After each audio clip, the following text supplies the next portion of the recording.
watching Win-Win Power News. The Union government has finalized the draft for the National Solar Mission. It aims to make India a global leader in solar energy and envisages an installed solar generation capacity of 20,000 megawatt by 2020, 1 lakh megawatt by 2030 and 2 lakh megawatt by 2050. With the new energy plan in place, India's PV manufacturing sector is developing rapidly. Along with government-backed development, a number of individual companies are also making efforts to develop PV capacities in India. To talk in detail on the subject, we have with us Mr. Rajiv Arya, CEO, Mozabev Photovoltaic Limited. Good evening, Mr. Arya, and welcome to Power News. Good evening. Mr. Arya, do you feel the existing mechanism for solar mission has failed to meet the desired expectations? No, I don't. I think the desired expectation was to make solar a meaningful component in the energy picture of India. And I think the solar mission meets that.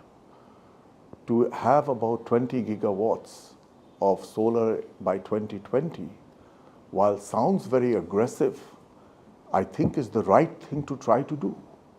So I think it meets to a large extent what India needs to do to harness this source of energy, which has not been harnessed well in the past. 20,000 megawatt solar mission got the nod of the Prime Minister. How will this initiative of the government boost the solar energy development in the country, according to you? It will boost it at multiple levels. The first is that it will be, with this mission, one would be able to set up multi-megawatt solar farms that can then compensate the need of electricity at a base level. It will help establish putting solar plants on top of commercial buildings and government buildings, which will then shave off the electricity needs that are today being served by diesel generators. And it will be able to provide electricity to villages where there's no electricity. So in multiple levels, this mission would reach out from villages to factories and start playing a role in the energy needs of the country. Mr. Arya, experts say keeping an ambitious target, the solar mission should be built within an enabling framework. Do you agree there's a need of institutional framework, and are there any regulatory issues concerned with the solar mission? Yes, there are. And one of the issues that you face whenever you introduce on a massive scale a new technology are issues related with regulation. It will be very helpful if the regulation of the country becomes a single source clearance that is either done at the central level or done at the state levels.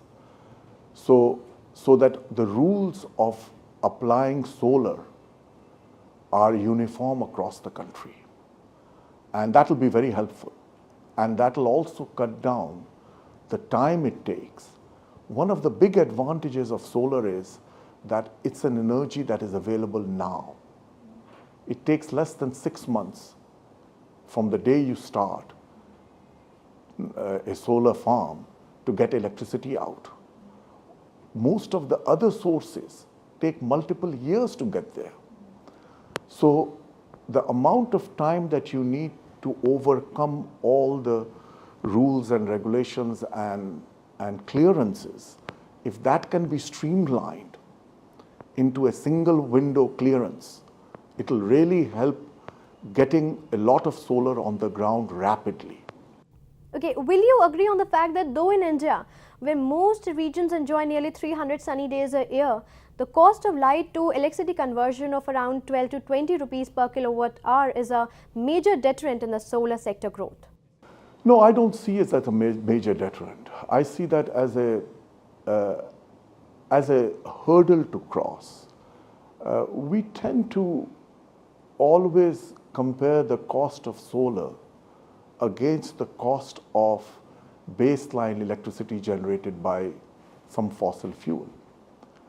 But India has multiple needs. Solar can provide electricity where there are no lines. It's the only distributed form of energy which can start from 1 kilowatt till hundreds of megawatts. So its reach to the masses is much more rapid in a much shorter time frame. So one needs to look at this, what is the cost to the society?